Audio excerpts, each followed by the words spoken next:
جس طرح خدا کے فرشتہ میں سمجھ ہوتی ہے کہ دنیا کی سب باتوں کو جان لے۔ تب بادشاہ نے یوآب سے کہا، دیکھ میں نے یہ بات مان لی، سو تو جا اور اس جوان ابی سلوم کو پھر لے آ۔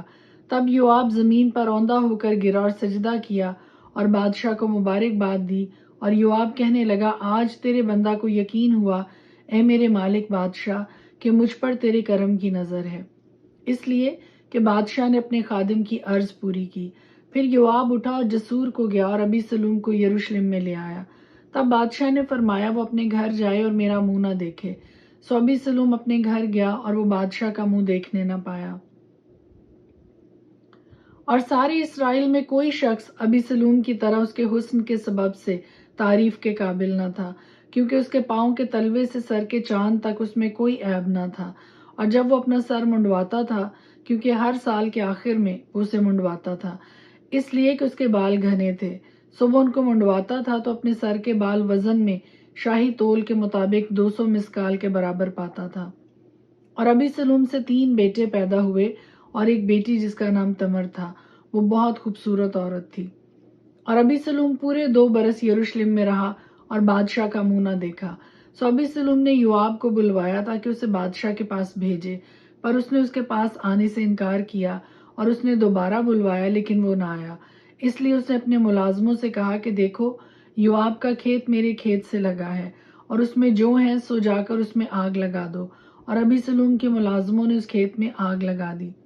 تب یوآب اٹھا اور ابی سلوم کے پاس اس کے گھر جا کر اس سے کہنے لگا، تیرے خادموں نے میرے کھیت میں آگ کیوں لگا دی؟ ابی سلوم نے یوآب کو جواب دیا کہ دیکھ میں نے تجھے کہلا بھیجا کہ یہاں آ، تاکہ میں تجھے بادشاہ کے پاس یہ کہنے کو بھیجوں کہ میں جسور سے کیوں یہاں آیا، میرے لیے اب تک وہیں رہنا بہتر ہوتا۔ سو اب مجھے بادشاہ اپنا دیدار دے، اور اگر مجھ میں کوئی بدی ہو تو وہ مجھے مار ڈالے۔ تب یوآب نے بادشاہ کے پاس جا کر اسے یہ پیغام ابی سلوم کو بلوایا، تب وہ بادشاہ کے پاس آیا اور بادشاہ کے آگے زمین پر سرنگوں ہو گیا، اور بادشاہ نے ابی سلوم کو بوسہ دیا۔ دوسرا سیموئیل 15 باب۔ اس کے بعد ایسا ہوا کہ ابی سلوم نے اپنے لیے ایک رتھ اور گھوڑے اور 50 آدمی تیار کیے جو اس کے آگے آگے دوڑے، اور ابی سلوم سویرے اٹھ کر پھاٹک کے راستہ کے برابر کھڑا ہو جاتا، اور جب کوئی ایسا آدمی آتا جس کا مقدمہ فیصلہ کے لیے بادشاہ کے پاس جانے کو ہوتا تو ابی سلوم اسے بلا کر پوچھتا تھا کہ تو کس شہر کا ہے، اور وہ کہتا کہ تیرا خادم اسرائیل کے فلانے قبیلہ کا ہے۔ پھر ابی سلوم اس سے کہتا، دیکھ تیری باتیں تو ٹھیک اور سچی ہیں، لیکن کوئی بادشاہ کی طرف سے مقرر نہیں ہے جو تیری سنے۔ اور ابی سلوم یہ بھی کہا کہ قاضی بنایا گیا ہوتا تو ہر شخص جس کا کوئی مقدمہ یا دعویٰ ہوتا میرے پاس آتا اور میں اس کا انصاف کرتا۔ اور جب کوئی ابی سلوم کے نزدیک آتا تھا کہ اسے سجدہ کرے تو وہ ہاتھ بڑھا کر اسے پکڑ لیتا اور اس کو بوسہ دیتا تھا۔ اور ابی سلوم سب اسرائیلیوں سے جو بادشاہ کے پاس فیصلہ کے لیے آتے تھے اسی طرح پیش آتا تھا۔ یوں ابی سلوم نے اسرائیل کے لوگوں کے دل موہ لیے۔